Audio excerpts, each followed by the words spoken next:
नमस्कार साथियों, बहुत बहुत स्वागत और अभिनंदन है आप लोगों का। हम आशा करते हैं कि आप लोगों की तैयारी अच्छे से चल रही होगी और इस प्रैक्टिस सेट या फिर जो भी मॉडल पेपर डाला जा रहा है उससे आपको आपके लिए जो है बहुत ही हेल्पफुल साबित हो रहे होंगे। तो आप अपनी तैयारी को ऐसे ही करते रहें ताकि आपकी तैयारी जो है वो अच्छी दिशा में पहुंच जाए और आपकी एक सीट एग्ज़ाम में पक्की हो सके। साथियों, यहाँ पे बिना देरी के पहला प्रश्न लेते हैं। ग्रंथ किस रचनाकार की रचना है? यहाँ पे आंसर हो जाता है कि महादेवी वर्मा है, सूर्यकांत त्रिपाठी निराला है, सुमित्रा नंदन पंत है या फिर जयशंकर प्रसाद हैं। यहाँ पे कौन सी रचना हो जाती है सही? तो यहाँ सुमित्रा नंदन सी आंसर सही हो जाता है। यदि इसका प्रकाशन देखा जाता है तो ये 1920 में प्रकाशित हुई रचना है और किसके द्वारा? सुमित्रानंद पंत के द्वारा। यह एक गीत काव्य के रूप में जानी जाती है। सुमित्रानंदन पंत की जब बात चलती है तो उनकी कुछ और महत्वपूर्ण रचनाएं हैं जिनको याद करना बहुत जरूरी है। जैसे पल्लव हो जाता है, उच्चवास है, बीणा है, लोकायतन है, चिदंबरा है, स्वर्ण किरण है, स्वर्णधूल है, गुंजन है, युगवाणी है, युगपथ है आदि इनकी कुछ ऐसी महत्वपूर्ण रचनाएं हैं जिनको याद करना बहुत ही जरूरी हो जाता है। अगला है दुख ही जीवन की कथा रही, क्या कहूँ आज जो नहीं कही। तो यहाँ पे क्या हो जाता है? यहाँ पे आंसर हो जाता है कि सरोज स्मृति से है, कि राम की शक्ति पूजा से है, कि कुरुक्षेत्र से है, कि स्कंदगुप्त से है। ये जो पंक्ति दी हुई है ये किससे कही गई है, ये यहाँ पे पूछा जा रहा है। तो ये जो पंक्ति है सूर्यकांत त्रिपाठी निराला कृत सरोज स्मृति से ये यहाँ पे हो जाती है। और ये पूछा जाता है किसकी है, तो यहाँ पे निराला जी की तो हो ही जाएगी। अगला यहाँ पे है कि महादेवी वर्मा का प्रथम महाकाव्य है। यहाँ हो जाएगा दीपशिखा है, यामा है, निहार है या फिर रश्मि है। कौन सा यहाँ पे हो जाता है? तो महादेवी वर्मा का जो ये प्रथम महाकाव्य कहा जाता है वो निहार हो जाता है, जिसे इन्होंने वर्ष 1930 में इसको लिखा। इनकी अन्य कृतियों के रूप में देखा जाता है तो रश्मि हो जाता है, नीरजा हो जाता है, सांधगीत या फिर बाद में यामा आदि इनकी कुछ महत्वपूर्ण रचनाएं हो जाती हैं। तो इसको याद करने का एक बहुत बढ़िया तरीका है कि आप लोग कैसे याद करते हैं कि महादेवी वर्मा की पहली रचना अक्सर एग्जाम में पूछा जाता है निहार। जब हम सबसे पहले आंख खोलते हैं तो सबसे पहले क्या करते हैं? निहारते हैं अर्थात देखते हैं। तो पहले मतलब प्रथम रचना है ये महादेवी वर्मा की रचना है। तो हम सबसे पहले हमारी आंख जब खुलती है तो हम निहारते हैं कुछ। तो निहार ऐसे पकड़ लीजिए इसको कि यहाँ पे जैसे जो हिंदी है ये अथाह सागर है, इसमें बहुत सारी ऐसी रचनाएं हैं कि जब तक उसको हम किसी से रिलेट नहीं करते हैं तब तक वो हमारे दिमाग में नहीं बैठती है। तो ऐसे कोई भी रचना हो अपने हिसाब से उसको ऐसे ही तैयार कर लीजिए ताकि वो आपको भूले ना, बस यही है। अगला है कि बादल राग के रचयिता कौन से हैं? तो यहाँ पे हो जाएगा जयशंकर प्रसाद हैं, सुमित्रानंद पंत हैं, सूर्यकांत त्रिपाठी निराला या महादेवी वर्मा। कौन सी मतलब बादल राग के रचयिता यहाँ पे कौन माने गए हैं? तो यहाँ पे बादल राग जो है ये महत्वपूर्ण कृति किसकी है? तो ये हो जाती है सूर्यकांत त्रिपाठी निराला जी की। अगला यहाँ पे प्रश्न है कि आकाश गंगा काव्य संग्रह है। तो यहाँ पे बालकृष्ण शर्मा नवीन हैं, भगवती चरण वर्मा हैं या फिर राम कुमार वर्मा जी हैं या फिर उदय शंकर भट्ट। किसकी ये रचना हो जाती है यहाँ पे? तो ये रचना जो है ये हो जाती है आकाश गंगा, निशीथ और चित्रलेखा। इनकी 3 रचनाएं महत्वपूर्ण हैं। ये हो जाते हैं राम कुमार वर्मा जी की रचना के रूप में इसको हम जानते हैं। यदि इनकी बात चलती है तो ये जो राम कुमार वर्मा जी हैं अपने रचनाओं के माध्यम से सर्ववादी चेतना को व्यक्त करने का प्रयास इन्होंने किया है। किसके माध्यम से? तो इन्होंने जो है अभी अपनी इन्हीं रचनाओं के माध्यम से इसको व्यक्त करने का प्रयास किया है। अगला यहाँ पे प्रश्न है कि छायावादी युग प्रवर्तक किसे कहा जाता है? यहाँ पे हो जाएगा जयशंकर प्रसाद, सुमित्रानंद पंत, महादेवी वर्मा या फिर सूर्यकांत त्रिपाठी निराला। तो इसका प्रवर्तक कहा गया है जयशंकर प्रसाद को छायावाद का प्रवर्तक माना जाता है। छायावाद के मुख्य स्तंभ के बारे में बात चलती है तो यहाँ पे महादेवी वर्मा, सुमित्रानंद पंत और उसके बाद सूर्यकांत त्रिपाठी निराला और जयशंकर प्रसाद का नाम यहाँ पे आता है। अगला यहाँ पे प्रश्न है कि अंधा युग किसकी रचना है? राजेंद्र प्रसाद, धर्मवीर भारती, यशपाल या फिर सच्चानंद, हीरानंदवाद सेनाज्ञ किसकी यहाँ पे हो जाती है? तो यहाँ पे जो अंधा युग है ये यहाँ पे हो जाता है। ये नाट्य गीत भी है, ये देखा जाता है तो ये नाट्य गीत है। ऐसे ही याद करते हुए चलना है नाट्य गीत क्या कौन कौन सी रचनाओं पे, जैसे ग्रंथि का नाम वहाँ लिया गया वो भी गीत नाट्य के रूप में गीत काव्य है। ऐसे यहाँ भी एक गीत नाट्य है। ये अंधा युग धर्मवीर भारती कृत है। धर्मवीर भारती की अन्य कुछ कृतियाँ हैं जैसे ढंढा लोहा हो जाता है, 7 गीत वर्ष है, कनुप्रिया है, सपना अभी आदि इनकी कुछ महत्वपूर्ण रचना के रूप में हम यहाँ पे पाते हैं। अगला प्रश्न है कि भारत दुर्दशा भारतेंद्र की किस भावना का आदर्श उदाहरण है। हो जाएगा कि मन की उदासीनता है, पारिवारिक चिंता है, बाल समस्या है या देश हितैषणा है। क्या हो जाता है, भारत दुर्दशा में भारतेंद्र जी की जो भावना का आदर्श रूप यहाँ पे बताया गया है, क्या हो जाता है, तो देश हितैषणा की भावना यहाँ पे भारतेंद्र जी की यहाँ पे मानी जाती है। अगला यहाँ पे प्रश्न है कि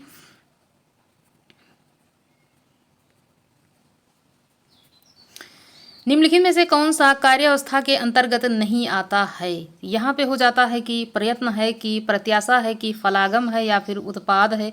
तो निम्नलिखित में से कौन कार्यावस्था के अंतर्गत नहीं आता है, तो यहाँ पे हो जाता है आंसर डी, जो यहाँ पे जैसे हो जाता है प्रारंभ है, प्रयत्न है, प्रत्याशा है, नियताप्ति है, फलागम है। तो यहाँ पे उत्पाद जो होता है ये इसके अंतर्गत नहीं आता है। अगला यहाँ पे है कि महाभारत की कथा पर आधारित नाटक है, कौन सा होता है। यहाँ पे अंधा युग है, अंधगली है, कोणार्क है या फिर आधे अधूरे हैं। तो महाभारत पर आधारित ये अंधा युग यहाँ पे आंसर सही हो जाता है।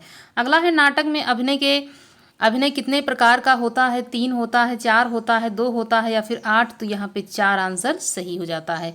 अगला है कि बकरी नाटक के रचयिता कौन है। यहाँ पे मोहन राकेश, उपेंद्र नाथ अश्क, हबीब तनवीर या सर्वेश्वर दयाल सक्सेना।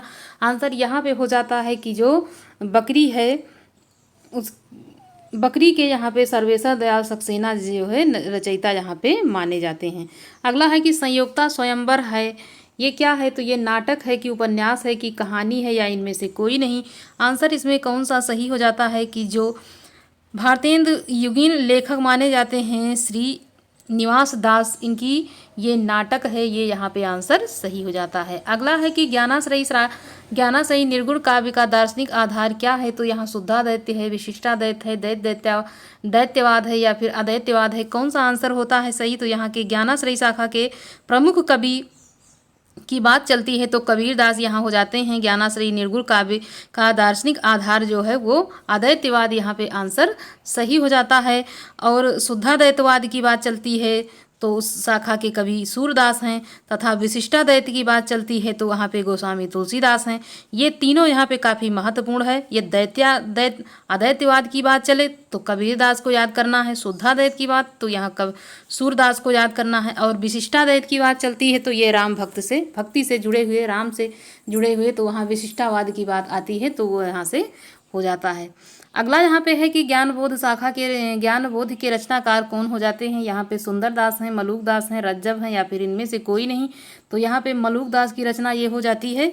ज्ञानबोध जो रचना है ये मलुकदास की हो जाती है। यदि मलुकदास की बात आती है तो इनकी कुछ और रचनाएं हैं, जैसे है रत्न खान है, उसके बाद भक्ति विवेक है, 12 खड़ी है, ध्रुव चरित है, रामावतार लीला है और ब्रज लीला है। ऐसी इनकी कुछ महत्वपूर्ण कृतियां यहाँ पे और देखने को मिलती हैं।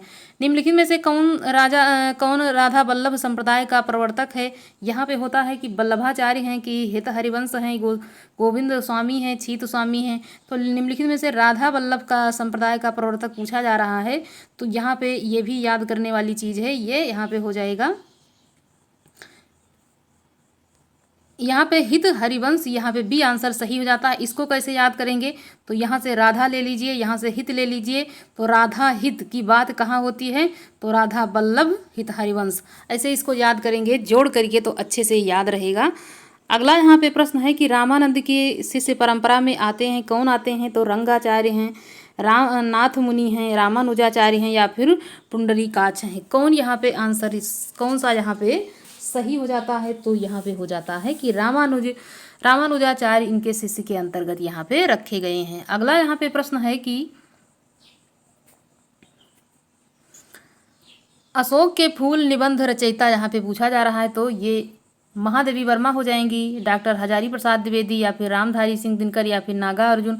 अशोक के फूल निबंध यहाँ पे आचार्य हजारी प्रसाद द्विवेदी द्वारा लिखा गया है। ये आंसर यहाँ पे जो बी आंसर है ये यहाँ पे सही हो जाता है। इनकी यदि रचना और देखी जाती है तो जैसे हो जाता है कि विचार और वितर्क, कल्पलता, विचार प्रवाह, कुटज साहित्य और सहचर, तो यहाँ पे आलोक पर्व इनकी कुछ महत्वपूर्ण कृतियाँ यहाँ पे हैं।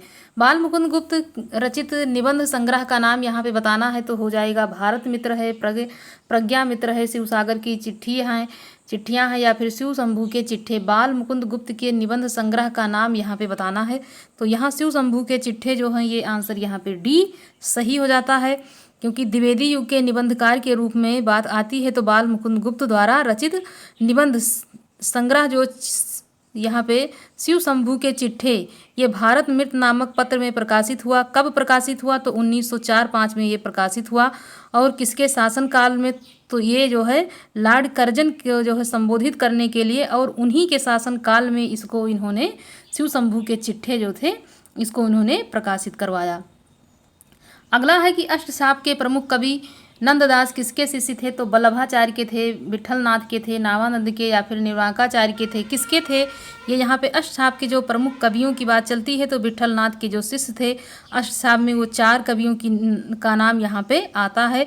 जैसे यहाँ पे हो जाएंगे नंददास, गोविंद स्वामी, छीत स्वामी तथा चतुर्भुजा। जबकि विठलनाथ की बात जब चलती है तो उनके शिष्य हो जाते हैं 4, उनके भी होते हैं, जैसे कुंभदास, सूरदास, परमानंदास और कृष्णदास। ये किसके हो जाते हैं? तो ये हो जाते हैं विठलनाथ के शिष्य।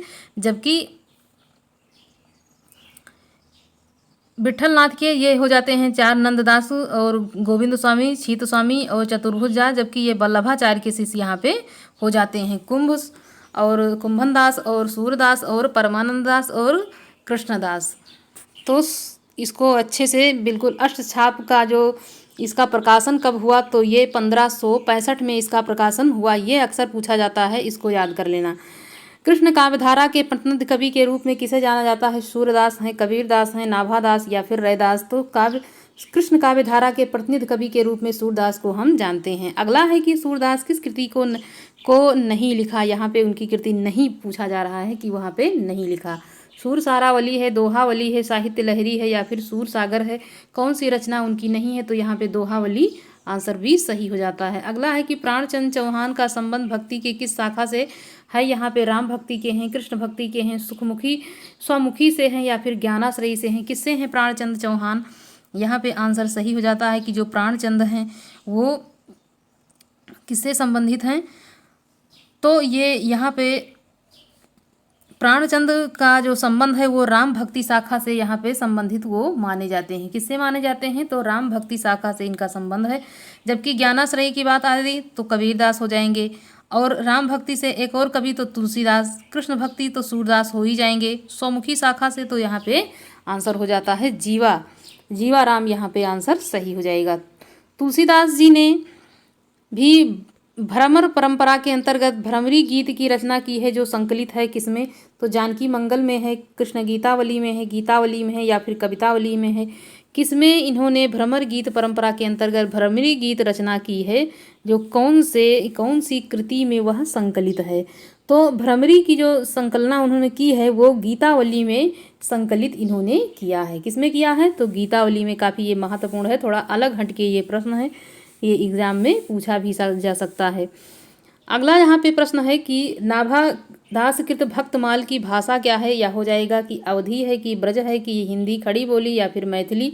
किस भाषा में इन्होंने इसका प्रयोग? तो नाभादास ने भक्तमाल की रचना ब्रज भाषा में कब की है? तो 1885 में इन्होंने इसका प्रकाशन जो है किया है, मतलब इसको इन्होंने लिखा है।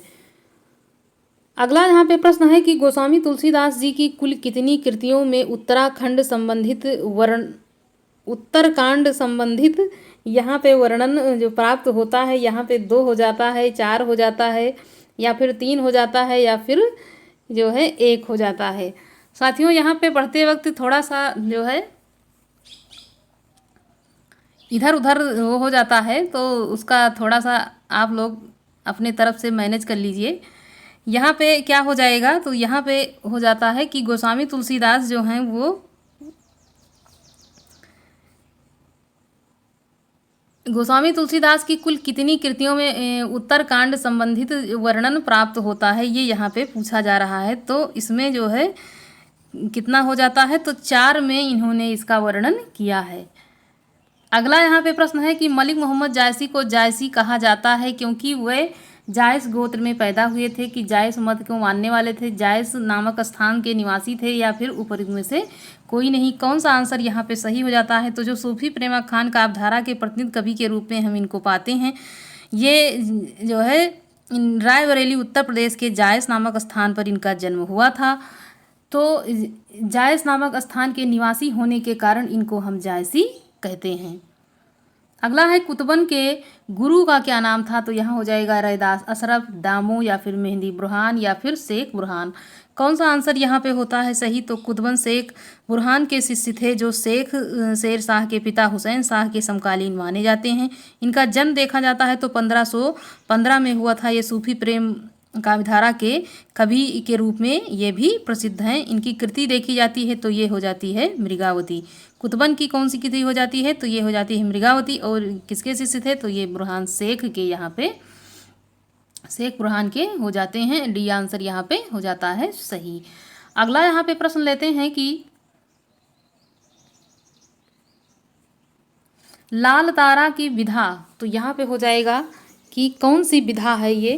तो यहाँ पे ये रेखा चित्र हो जाता है, संस्मरण है, या फिर जनरल है, या फिर यात्रा वृत्त है। क्या यहाँ पे आंसर होता है सही? तो जो लाल तारा है ये रामवृक्ष बेनीपुरी की रेखा चित्र विधा यहाँ पे आंसर हो जाता है ए सही। यदि आप रेखा चित्र के बारे में जानना चाहते हैं तो हमारी पिछली वीडियो जो है उसको मैंने यहाँ पे डाला है, और उसमें रेखा चित्र संबंधित जितनी भी प्रश्न जितने भी वहाँ से पूछे जाते हैं उस सब को हमने वहाँ पे समेटने का प्रयास किया है। और आप लोग यदि उसको देखते हैं तो आपको कहीं अलग जाने की ज़रूरत वहाँ से नहीं पड़ती है। अगला यहाँ पे है हिंदी रेखा चित्र के प्रथम रचयिता पंडित पद्म सिंह शर्मा की रचना का नाम यहाँ पे बताना है। यहाँ पे पद्म पराग हो जाएगा, पथ के साथी हो जाएगा, 10 तस्वीरें हो जाएंगी, रेखा और रंग हो जाएगा। तो यहाँ पे कौन सी रचना? आंसर यहाँ पे पद्म पराग आंसर ये यहाँ पे सही हो जाता है। अगला है मतीराम द्वारा रचित ग्रंथ कौन सा है? तो यहाँ पे कृष्णायन है, जगत विनोद है, या फिर ललित लाम है, या फिर यहाँ पे रस चंद्रिका। कौन सा आंसर यहाँ पे हो जाएगा सही? तो यहाँ पे आंसर हो जाता है मतीराम। और भूषण और चिंतामणि जो थे वो सहोदर भाई के रूप में इनको हम जानते हैं। और इनकी मतीराम की रचना देखी जाती है तो इनका ग्रंथ हो जाता है ललित ललाम। यहाँ पे आंसर सही। अगला यहाँ पे है कि मतीराम की भाषा क्या है? तो यहाँ पे बोलचाल की भाषा ब्रज, साहित्यिक भाषा ब्रज, साहित्यिक अवधी, या फिर साहित्यिक राजस्थानी। तो यहाँ पे मतीराम की जो भाषा है वो साहित्यिक ब्रज हो जाएगी, क्योंकि जितने भी रीतकाली के कवि माने जाते हैं उनकी सब की भाषा एक ही लगभग रहती है, वो रहती है ब्रज भाषा। यहाँ पे अगला प्रश्न लेते हैं कि चिंतामणि द्वारा रचित प्रबंध काव्य क्या है? यहाँ पे कृष्णचरित हो जाएगा, काव्य प्रकाश, श्रृंगार मंजरी, या फिर रस विलास। कौन सी कृति यहाँ पे प्रबंध काव्य के रूप में चिंतामणि का हो जाता है सही? तो यहाँ पे जो कृति है वो प्रबंध काव्य चिंतामणि की जो है वो यहाँ पे आंसर हो जाता है सही। कि जैसे जो चिंतामणि हैं उन्होंने लिखा है कितने ग्रंथ? कुल 9 ग्रंथों की रचना की है, जिसमें से उनकी रचना यहाँ पे हो जाती है काव्य प्रकाश। यहाँ पे चिंतामणि की जो रचना हो जाती है वो काव्य प्रकाश यहाँ पे आंसर हो जाता है सही। कुछ इसमें साथियों कन्फ्यूजन है चिंतामणि की इस रचना में, तो इसको हम थोड़ा सा बाद में भी देख करके आप लोगों को बताएंगे। अगला यहाँ पे है कि ब्रज भाषा के आधुनिक कालीन प्रसिद्ध कवि का नाम बताना है। मैथिली शरण गुप्त हैं, अयोध्या सिंह उपाध्याय हरिऔध हैं, जगन्नाथ दास रत्नाकर हैं, या फिर भारतेंदु हरिश्चंद्र हैं। ब्रज भाषा के आधुनिक कालीन कवि के रूप में जो प्रसिद्ध हैं उनको यहाँ पे बताना है। तो ब्रज भाषा के जो आधुनिक कवि के रूप में यदि किसी को देखा जाता है तो वो यहाँ पे हो जाते हैं जगन्नाथ दास रत्नाकर को यहाँ पे हम लोग जानते हैं। अगला यहाँ पे प्रश्न है कि रीतकाल की रीत सिद्धि काव्यधारा के कवि कौन है? तो केशव हो जाएंगे, देव हो जाएंगे, भूषण हो जाएंगे, बिहारी हो जाएंगे। रीतकाल के रीत सिद्ध काव्यधारा के कवि का नाम यहाँ पे पूछा जा रहा है, तो यहाँ पे कौन हो जाते हैं सही? यहाँ पे रीतकाल के जो परंपरा के आधार पर यदि देखा जाता है तो इसमें 3 भागों में इसको बांटा जाता है। एक तो रीत सिद्ध होता है, एक रीतबद्ध होता है, और एक रीत मुक्त होता है। तो इसमें बिहारी जो हैं, कविवर बिहारी जो होते हैं वो किसके अंतर्गत यहाँ पे रखे गए हैं? तो कविवर बिहारी यहाँ पे रीत सिद्ध काव्यधारा के प्रतिनिधि कवि के रूप में देखा जाता है इनको। तो ऐसे कुछ 3-4 कवि हैं, जैसे सूरदास हैं, कबीरदास हैं और तुलसीदास हैं। तो इनकी सबके जो ये किस धारा के, किस प्रतिनिधि कवि के रूप में इनको हम जानते हैं। इनकी मतलब इनकी सारी चीज़ें एकदम बिल्कुल अच्छे से तैयार करना है। तो ये किसके अंतर्गत, ये रीत सिद्ध काव्य धारा के प्रतिनिधि कवि के रूप में इनको हम जानते हैं, जो एकमात्र कवि के रूप में भी हो सकते हैं। ज़्यादातर इसमें रीत सिद्धि में नहीं देखने को मिलता है। तो इनकी जो भाषा एक बिहारी सतसई लिख करके ये जो है पूरे हिंदी जगत में प्रसिद्ध हुए। अगला है कि भूषण रीत काल की किस काव्यधारा के कवि हैं। ये हो जाएंगे रीतबद्ध के हैं, रीत मुक्त के हैं, रीत सिद्धि के हैं या फिर आश्रयवादी काव्यधारा के माने जाते हैं। तो रीतबद्ध काव्यधारा के अंतर्गत काव्य सिद्धांतों के निरूपण के लिए प्रसिद्ध लक्षण ग्रंथ जो लिखने वाले रचयिता जो कवि हैं उसमें भूषण देव और मतीराम, पद्माकर, श्रीपति आदि रीतबद्ध काव्यधारा के कवि के रूप में हम इनको जानते हैं। तो रीतबद्ध की बात चलती है तो यहाँ पे जो भूषण है ये रीतबद्ध के अंतर्गत इनको हम पाते हैं। अगला है कि हिंदी प्रदीप के यशस्वी संपादक का नाम बताना है। यहाँ पे राधा कृष्ण गोस्वामी हो जाते हैं, बालकृष्ण भट्ट या फिर अंबिका दत्त व्यास या फिर लाला भगवान दीन। आंसर यहाँ पे बालकृष्ण भट्ट जो हिंदी प्रदीप के यशस्वी संपादक के रूप में इनका हम जो है नाम लेते हैं। अगला है कि आधुनिक काल के साहित्य की सबसे बड़ी विशेषता क्या है। तो यहाँ पे हो जाएगा मात्र पद में उत्कृष्ट कृतियों की रचना है कि गद्य को साहित्य के सशक्त माध्यम के रूप में प्रतिष्ठित करना है या नवगीतों में संगीत के तत्वों को पिरोना है या भावुकतापूर्ण कथनों को प्राश्रय प्रदान करना है। तो यहाँ पे क्या हो जाता है, यहाँ पे आंसर सही हो जाएगा कि जो आधुनिक युग की साहित्य की जो सबसे बड़ी विशेषता के रूप में ये हम देखते हैं तो गद्य साहित्य को सशक्त माध्यम के रूप में प्रतिष्ठित करना है। तो यहाँ पे बी आंसर जो होता है ये यहाँ पे सही हो जाता है। अगला यहाँ पे है कि मिश्र बंधु विनोद नामक हिंदी साहित्य के इतिहास लेखकों के नाम। यहाँ पे जो मिश्र बंधु हैं उन बंधुओं का नाम यहाँ पे बताना है। यहाँ पे ए हो जाता है, बी हो जाता है, सी हो जाता है या फिर डी हो जाता है। तो कौन सा यहाँ पे हो जाएगा, तो इसमें हो जाता है कि गणेश बिहारी मिश्र, श्याम बिहारी मिश्र, सुखदेव बिहारी या फिर राम बिहारी। यहाँ पे बी आंसर जो है गणेश बिहारी मिश्र, श्याम बिहारी, सुखदेव बिहारी मिश्र, ये यहाँ पे आंसर हो जाता है सही। तो गणेश, श्याम, सुखदेव ऐसे करके इसको याद करते हैं तो आप इसको कभी भी भूलेंगे नहीं। अगला यहाँ पे प्रश्न है कि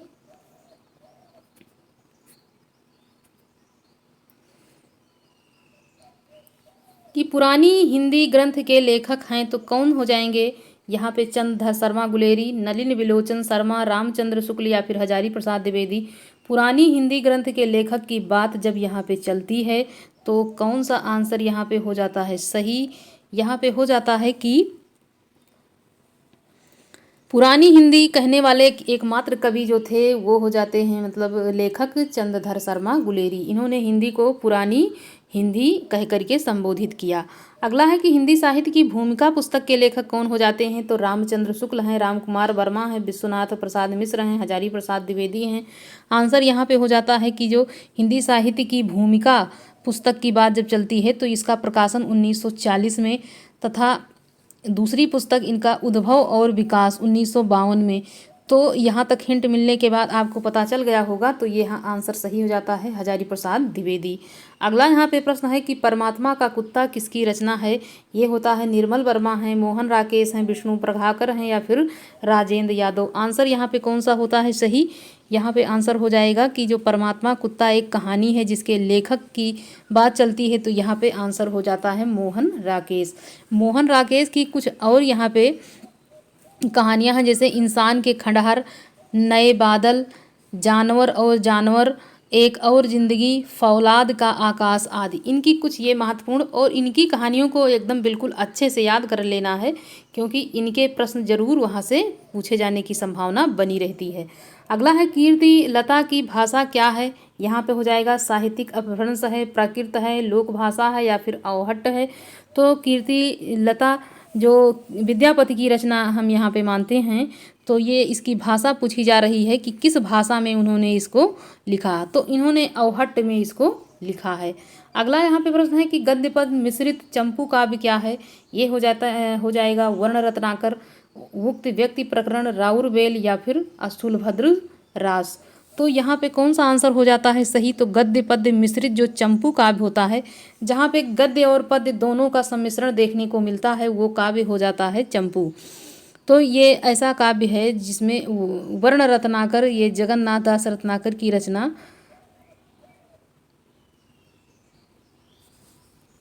ये यहाँ पे भी ये आंसर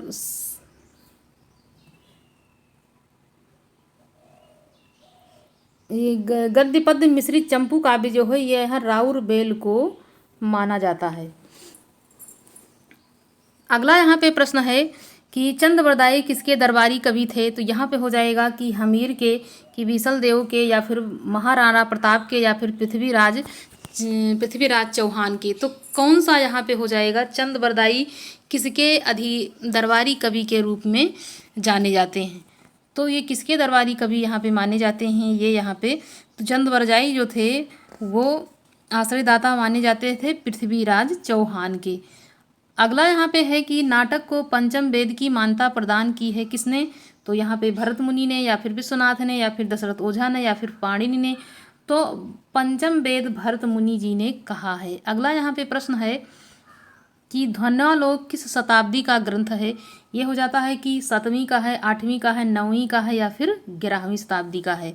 तो ध्वन्यालोक जो ग्रंथ है, इसमें आनंदवर्धन ने ध्वनि का इन्होंने इसमें निरूपण किया है, अर्थात जो ध्वनि संप्रदाय है उसका प्रवर्तक भी आनंदवर्धन को कहा जाता है।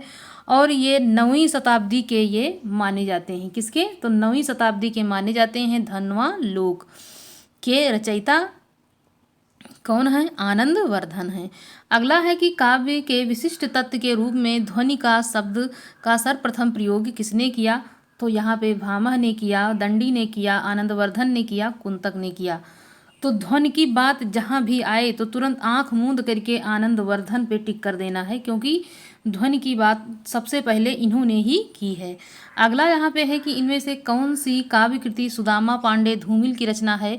आंसर हो जाता है कल सुनना मुझे सहर अब भी संभावना है, यहाँ से देखो कंकावती। कौन सा आंसर यहाँ पे हो जाता है, तो यहाँ पे जो आंसर सही हो जाएगा वो हो जाएगा यहाँ पे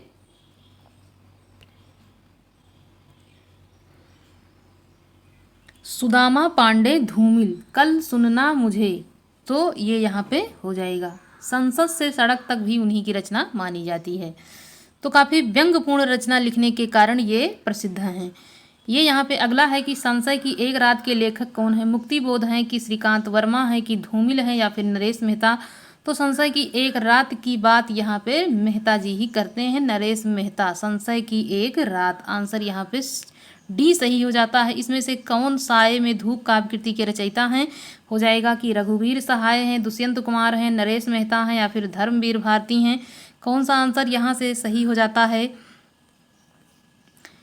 यहाँ पे आंसर सही हो जाता है कि साये में धूप जो है ये दुष्यंत कुमार की रचना के रूप में ये प्रसिद्ध है, और जिसमें त्यागी या परदेसी नाम से जाना जाता है।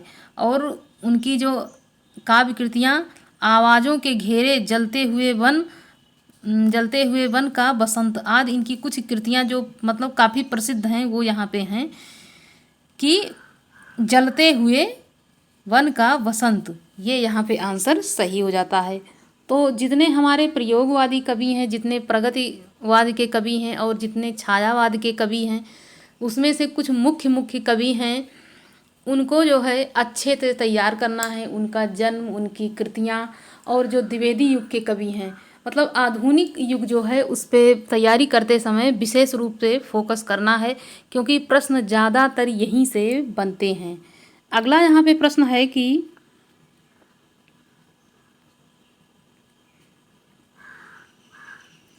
कितनी नावों में कितनी बार किसकी रचना है।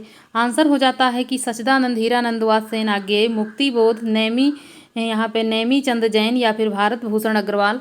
तो कितनी नावों में कितनी बार, यहाँ पे आंसर ए सही हो जाता है। किसकी रचना हो जाती है, ये यहाँ पे हो जाती है काव्य कृति सच्चिदानंद हीरानंद वात्स्यायन की काव्य कृति के रूप में इसको हम जानते हैं। अगला यहाँ पे है कि कौन सी काव्य कृति गिरिजा कुमार माथुर की नहीं है। तो यहाँ पे हो जाएगा नाश और निर्माण, शिला पंख चमकीले, छाया मत छूना, बुनी हुई रस्सी। तो यहाँ पे ए बी सी यहाँ पे जितने भी हैं, यहाँ पर डी आंसर हो जाता है सही।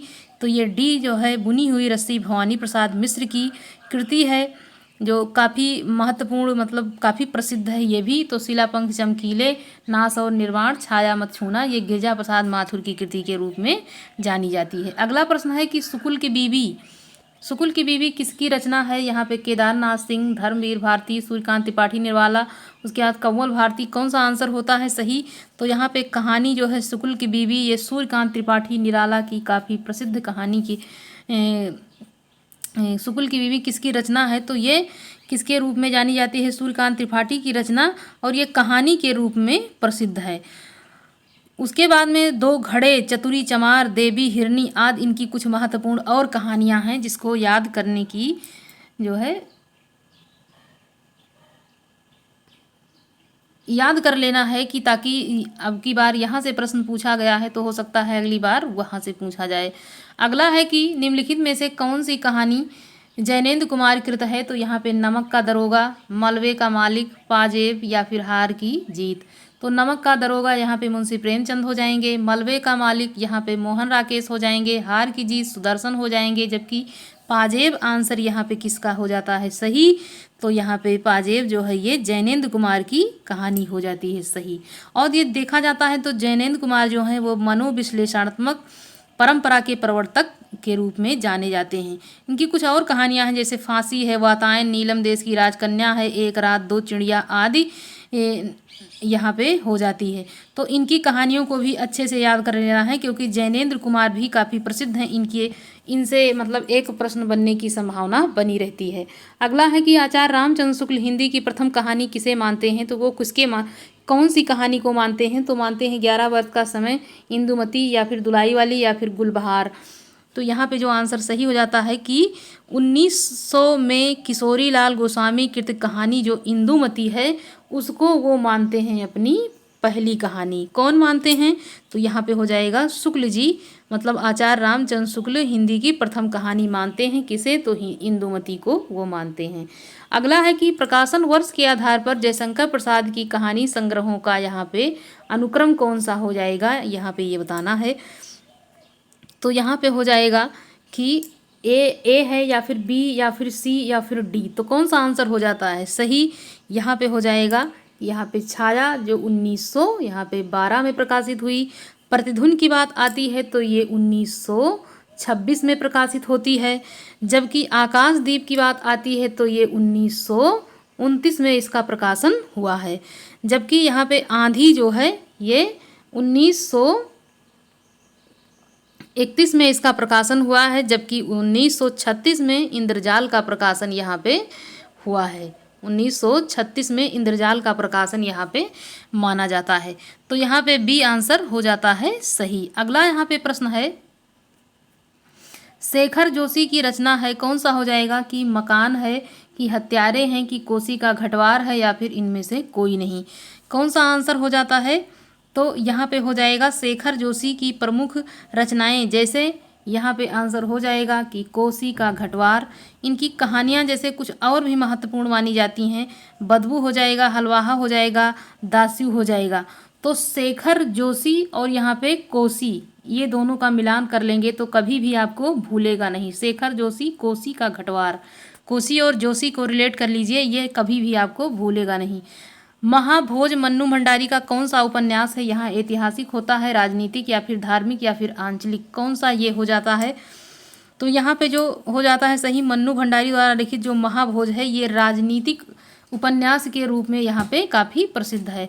अगला यहाँ पे है कि द्विवेदी युग के सर्वश्रेष्ठ प्रगतिकार माने जाते हैं। कौन माने जाते हैं। तो यहाँ पे हो जाएगा कि द्विवेदी युग के सर्वश्रेष्ठ मतलब गीतकार मुकुटधर पांडे को यहाँ पे माना जाता है। किसे माना जाता है। तो मुकुटधर पांडे को यहाँ पे सर्वश्रेष्ठ प्रगतिकार के रूप में यहाँ पे जाना जाता है। अगला यहाँ पे है कि द्विवेदी युग की कविता है, कैसी उसकी कविता रहती है, ये यहाँ पे हो जाएगा कि उपदेशात्मक, इतिवृत्तात्मक, प्रकृति चित्रण एवं नवजागरण एवं नारी परक चेतना, किस प्रकार की बात उसमें की जाती है। तो द्विवेदी युग की जो कविताएं हैं उसमें उपदेशात्मक तथा इतिवृत्तात्मक प्रवृत्ति की बात हमेशा देखने को मिलती है। तो यहाँ पे ए आंसर हो जाता है सही। अगला यहाँ पे है प्रश्न कि प्रेमचंद का अपूर्ण उपन्यास है, यहाँ पे हो जाएगा कायाकल्प है कि रंगभूमि है कि गबन है या फिर मंगलसूत्र है। कौन सा आंसर हो जाता है यहाँ सही। तो मंगलसूत्र जो है ये इनका हो जाता है, प्रेमचंद का एक अपूर्ण उपन्यास माना जाता है।